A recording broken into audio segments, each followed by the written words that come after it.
This is Krystal from the Spookybarberbabes. And Briana. Today, our story is actually going to be about what today is about. Well, if you're watching this on the release day, which is Valentine's Day. Happy Valentine's Day or Happy happy Valentine's. anti-Valentine's Day, whichever you choose. It's okay. Whatever you celebrate, we're all here for it. Neither one of us are wearing red for the occasion, so it's fine. We could have thought about that ahead of time, but it's fine. I've got red here. That's about it. Yeah. Oh, and there, but either way.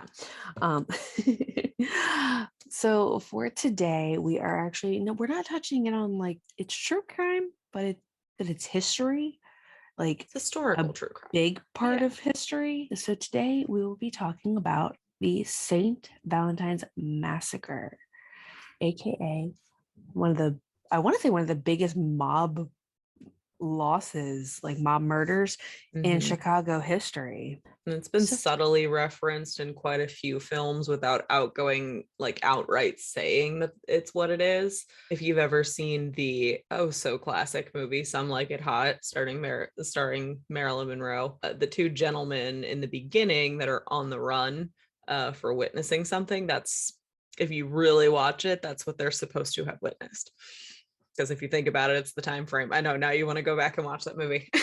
Well, yeah, because I mean, there really wasn't many witnesses in that scene. What happened? Granted, inside. I don't think that there were historical witnesses at all. I think that was just a little on the outside. What could we have them witness? Yeah, I think on the outside there was a couple witnesses seeing what we'll get into a little later. But as far as I don't think anybody actually knew. So yeah. Anyways, so for today, we are just going to jump right on into the story. So let's get started. On the night of February 14th, 1929, George Bugs Moran witnessed what he thought was a police raid. He saw four gentlemen dressed as police officers entering his establishment on North Clark Street. Now, unbeknownst to him, that was not what was going down inside. Now, a little history here. George Bugs Moran was a career criminal who ran the north side of Chicago during the 1920s bootlegging era. Now, he had an arch rival, and some of you can guess who that was. But if you don't know, it was the notorious Al Scarface Capone. The two fought over Chicago's trafficking and smuggling operations, even with having both of them attempt several murders and assassinations on each other. Alphonse Gabriel Capone was born in Brooklyn, New York on January 17th, 1899. He was born to Italian immigrants, Gabriel and Teresa Capone. Oddly enough, his father was a barber, which is ironic, and his mother was a seamstress. So Alphonse would end up being one of 9 children. Italian Catholic family, shocker. Capone would actually end up having a happy marriage, despite the criminal lifestyle that he was known for. So the funny part about how he met his wife, May, he was in a restaurant when he saw her, and his opening line to her was, "Hey gal, you got nice ass."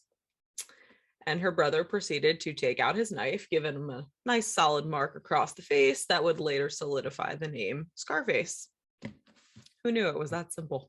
So when they actually got married, he was only 19 years old. So because he was under the age of 21, his parents had to consent in writing to the marriage, which is interesting for the time frame, but that's what it said. So, okay. The couple would later have a son together, Albert Francis Sonny Capone. Capone basically initially began his career in New York with some small-time gangs. Some of the ones named were Junior 40 Thieves and the Bowery Boys, and then he later joined the Brooklyn Rippers and then the 5 Points Gang in Lower Manhattan, which kind of makes you wonder, if you gang jump that much, does that kind of put a target on your back? Possibly. I mean, so real fast, for those of you out there that would like to get a little bit more of a touch on it, there was an HBO series a while back. I think you can watch it on HBO Max. It's called Boardwalk Empire. And the gentleman who portrayed Al Capone did such a good job getting his temper in check with it that I was just like, whoa. I watched it years ago when it came out. But it was actually good. If they do another Capone movie, I feel like just pick that dude. Like, yeah. he Which was I don't good. know if they would, considering that they just did the one recently that Krystal and I were actually just talking about before we hit record. There was a Tom Hardy one that came out fairly recently that I have not watched yet. She has not watched yet, but I would really like to, because it's Tom Hardy. So let's be honest, it's just going to be terrible. So It's not going to be terrible. I would say that sarcastically. The dude could act in a Campbell's soup commercial and it would still be epic. So No, you need to watch Bronson. Yeah, That one. If you want to see Tom Hardy go looking insane and also go pretty much completely naked, watch Bronson. Anyways, back to our story. So in 1919, Capone would move to Chicago at the invitation of crime boss Johnny Torrio, who would basically make him his right-hand man. So the basis of our tale today kind of surrounds Prohibition, which, for those who don't know, there was a nationwide constitutional ban on the production, transportation, and importation of all sale of alcoholic beverages from 1920 to 1933. Not all alcohol was banned. So, for example, the use of religious wine during mass and services were permitted, which kind of makes you question separation of church and state. Don't know if that's, really the realistic reason why, but it does make you think. So during this time, there was a lot of illegal speakeasies. Yes, the type that you really had to know the password or know a guy to get in. If you watch Great Gatsby, that kind of vibe. A lot of speakeasies, a lot of flappers, a lot of underground bars happening. So a lot of these were either run by gang members who had connection to the sale of alcohol. So the production of most of the underground sales of alcohol were controlled by gangs at the time. And it was all about really which territory you were in. And you better not cross one dealer's territory with another, because that makes for a big problem. Which is where our story lines up. Yep. About to say, I know you looked up a little bit more about when Capone took over the south side, right? Yeah. Do you remember exactly when that was? So it looks like it was around January of 1925. So he was involved in an ambush, an attempt on his life, which really just kind of left him shaken up, but not hurt. But then around 12 days later, there was an attempt on Johnny Torrio's life, which, when he was returning home from a shopping trip, he was just shot several times.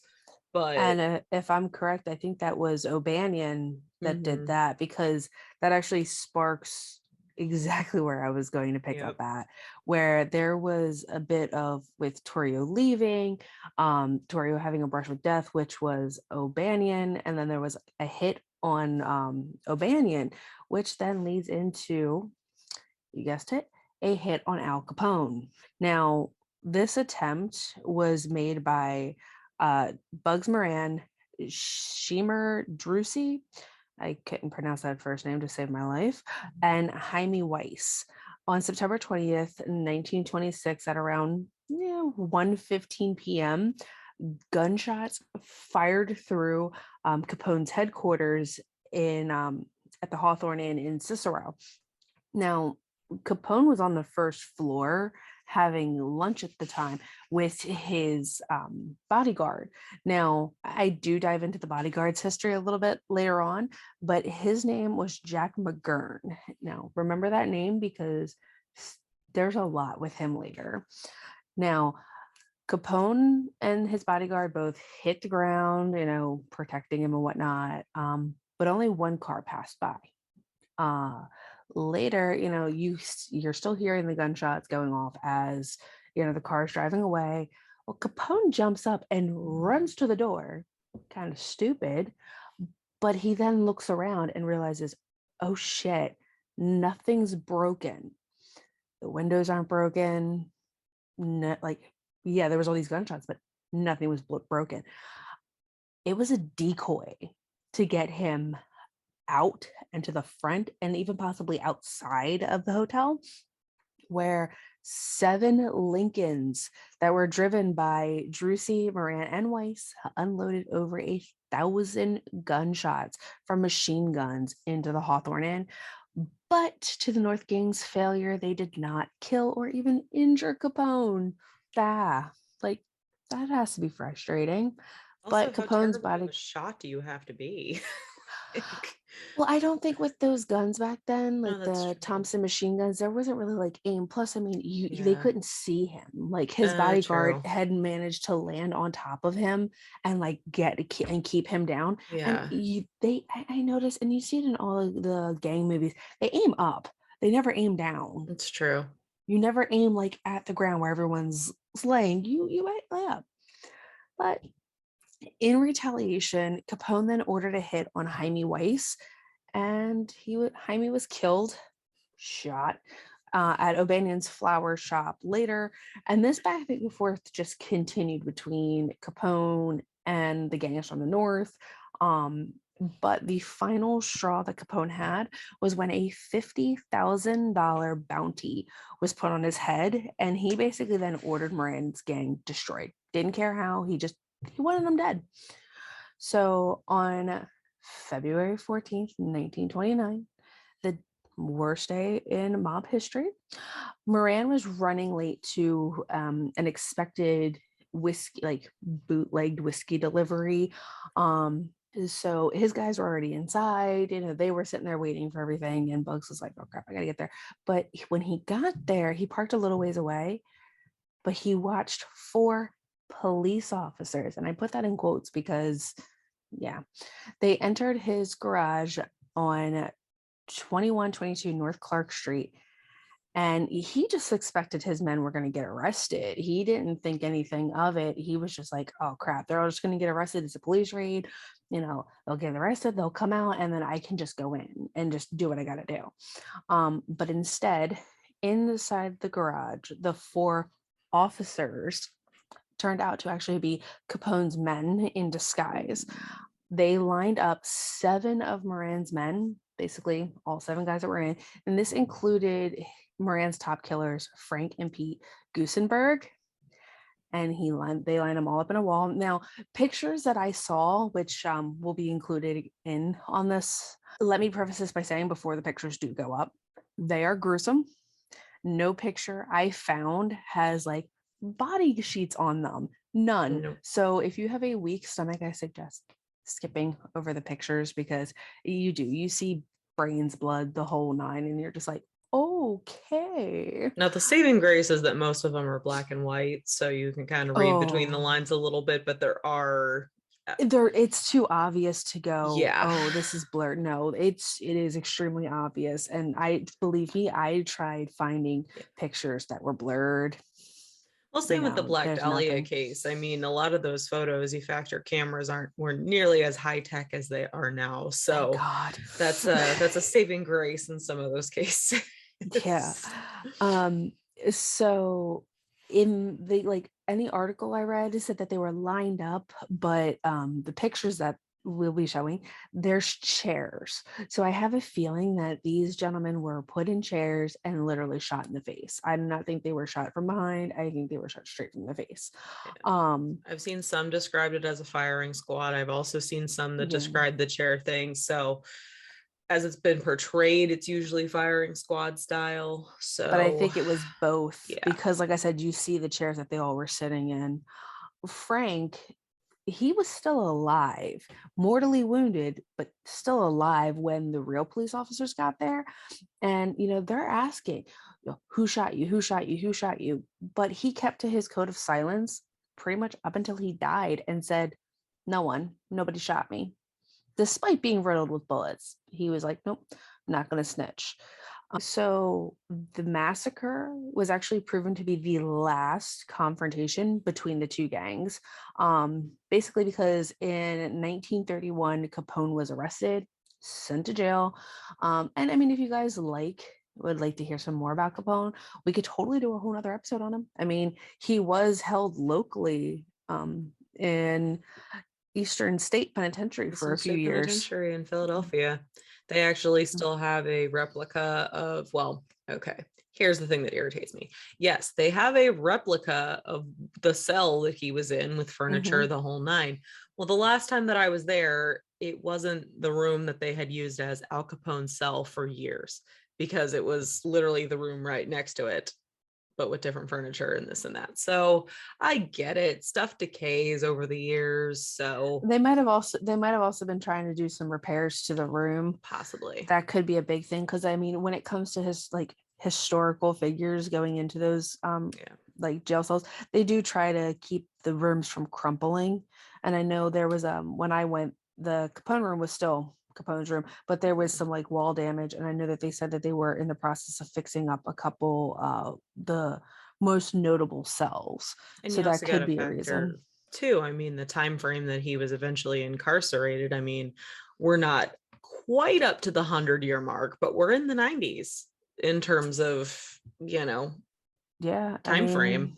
And Eastern State Penitentiary is literally a crumbling ruin at this point. So they gotta upkeep what they can. That's why they don't do the haunt anymore, because it's just too it can much. be too dangerous. But if you do go, so it's funny because when I went to Eastern State, this was back when Boardwalk Empire was in its prime, and the audio book that they give you with your little headphones, I don't know if it's still, because I think you went more recently than me, but it was none other than Steve Buscemi, who plays a mob boss in Atlantic City, and has a lot of interaction with Capone, and literally calls Capone a hothead the whole time. So it's interesting. I would say if you are a local or if you're traveling to Philadelphia, I would definitely take a look and stop in and see the history.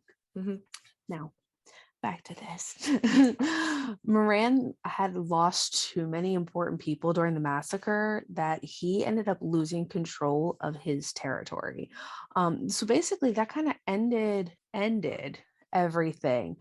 But 7 years later and a day, on February 15th, 1936, the anniversary of the massacre, one of Capone's hitmen, aka his bodyguard, Jack McGurn, was killed in a crowded bar. Well, not a bar, bowling alley. My bad. Now, with that said, the bowling alley was on 805 Milwaukee Ave, and he entered it with two men that he were so-called friends. Now, another gentleman yelled in the bowling alley, "You move, you die." Now, this is where the friends ended up lining up in a semicircle around McGurn and pulled guns on him. Now, one article I read said there was machine gun fire. Another article was like, "Oh no, it was just some handguns." Either way, McGurn was shot 3 times in the head and once in the back while trying to escape. Everyone thought that the killer was George Bugs Moran getting revenge on Jack for being the one to ice all his friends.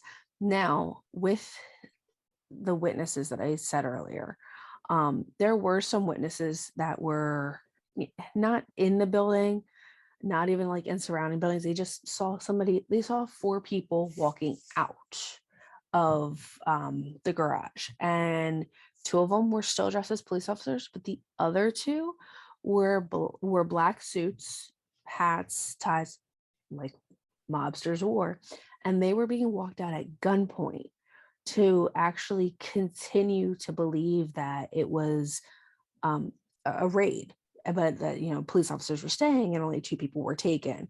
So that's where they had asked for witness statements and stuff like that. So I mean, I guess I could see where that movie could have had the 2 people that they walked out could be like the witness protection people, but I don't think so. Yeah. I mean, keep in mind, we're talking about a satirical comedy where 2 men essentially Mrs. Doubtfire themselves into a female band here. So but so basically after all of this went down, Moran, he became a small-time robber. It's all he could really do at that point. So he was then arrested in 1946, and 11 years later in 1957, Moran had died in Leavenworth Federal Prison. I was about to say Leavenworth Penitentiary, but it's Leavenworth Federal Prison, from lung cancer. Now, in 1967, Moran's garage was scheduled for demolition. But with that, a wealthy entrepreneur by the name of George Pate recovered over 300 bricks from the wall that the people were lined up against. Now, these bricks are now on display at the Mob Museum. And if you watch Ghost Adventures, they actually do an episode at the Mob Museum where Zach is standing in front of the wall because it was reassembled there. Blood still on the bricks, bullet holes still on the bricks.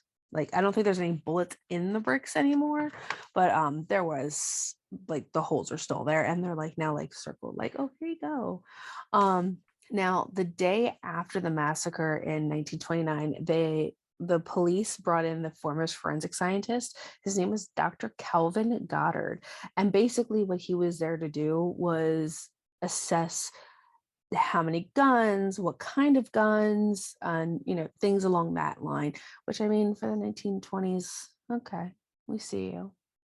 But he ended up evaluating and assessing weapons and bullets based off of gunfire in a testing range. So from what he had gathered, he figured out what the bullets were. They were 45 caliber. But the more interesting part is the bullets that were in the gun, like that were in the wall and stuff, and all the casings actually belonged, they were confiscated from a rural mob home of a notorious hitman. Guess who that hitman is believed to be? Jack McGurn. They confiscated 2 45 caliber Thompson machine guns from the home, and they're saying that those were what was used to commit the murders. Now, the last murder that is attached to this actually came in 1936, and the only reason why it came to light is because it was actually Jack McGurn's brother, Anthony. And he was killed by 3 men at a pool hall because he basically was running his mouth off and goes, oh, well, I know who killed my brother. I know who killed my brother, and I'm going to go to the cops. Basically, baby brother was going to be a snitch. And you always hear that snitches get stitches. Back then, it was snitches gets bullets. I mean, I did some research on Jack and his brother. Jack had used a couple different aliases because Jack wasn't even his real name. It was something Nicholas, I think, something like that. But he actually entered the Chicago Masters as a golfer after Capone got put away. And he was escorted on the greens by police officers because they were trying to arrest him. And he just asked them politely, like, can I at least finish out the game? And they were like, okay, but we're following you. So him and his brother did a whole short golf career for like one tour. But the more interesting part is Jack McGurn was not Italian. He was actually Irish. But because he wanted to be a boxer, he was Italian but used an Irish name. There we go. My bad. Swap that. But because he wanted to be a boxer, Irish boxers were getting booked more back then, and they were kind of more well sought after than Italian boxers. So that's why he came up with the name Jack McGurn. Little odds and ends. But yeah, I mean, that's everything that we could find on the case. I couldn't find much else. When I say short, sweet, and to the point, it is short, sweet, and to the point. So moving forward, just to give everybody a heads up, because we did realize, like, holy crap, that Jodi Arias case was almost 2 hours long. We are going to start, if we see that an episode looks like it's going to be extremely long, we are going to cut it into parts. 2 or 3 parts. This way you guys aren't stuck sitting at a computer or watching us banter back and forth for 2 hours. Don't get me wrong, we appreciate it if you do. And I mean, if you're a commuter and you got that kind of time in a vehicle, because I mean, I know that full well. That's half the reason I started listening to some of the podcasts that I do, is because I did that for over a year. Yeah, so so we appreciate it, but we're also keeping you guys in mind as well. and we're going to try to make some short, simple, sweet ones. And then if we see like bigger cases that we're going to be doing later, like John Bonet, Casey Anthony, Eileen Warnos, I would say probably Night Stalker, Richard Ramirez, basically all your big time serial killers, we will probably end up being like 2 to 3 parts, just because that's a lot of information. It's a lot of information. So well, plus yeah. too, I mean, I think I even put it in there too. I mean, some of the bigger cases, especially that require a lot of photos, a lot of especially with Jodi Arias, where the voicemail and the 911 call and the interrogation footage and stuff like that, like anybody that's out there that knows how to do any kind of video editing and stuff like that can probably appreciate the amount of work something like that takes, because I legit had to sit there and screen record the interrogation footage and then scrub through it and edit down what we actually use. So it's just like, it's a lot of work. So it was like a good 4 days of sitting at a computer, just like, and I felt bad because I suck and at working. video editing. I suck at video editing. I basically, while she was doing that, I was doing the research for this episode, because I can't. I try. I can't. You would end up being able to tell. I tell you everything. What, the day that I finally finished and put the Jodi Arias case up, I took the longest nap. Because I was just like, that was my way of like mental.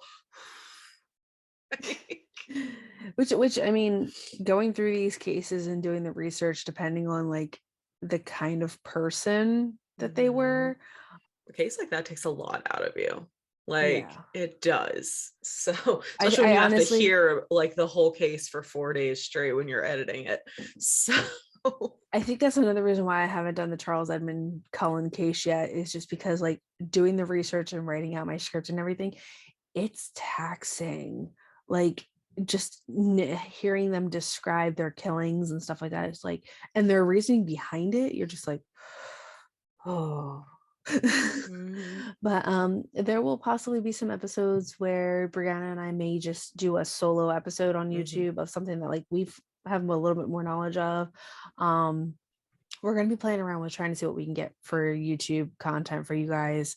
But other than that, I wanted to say thank you again for watching. Yes, thank you for watching. If you're watching, please subscribe to us, not only here, but over on whatever podcast platform you have. It really does help us out a lot. And if you are listening, head over to our YouTube channel, which will be linked in the show notes. So then that way you can check out the video format of a couple of our cases, just so then that way you can see maybe some more in-depth stuff you wouldn't be able to get in just audio form.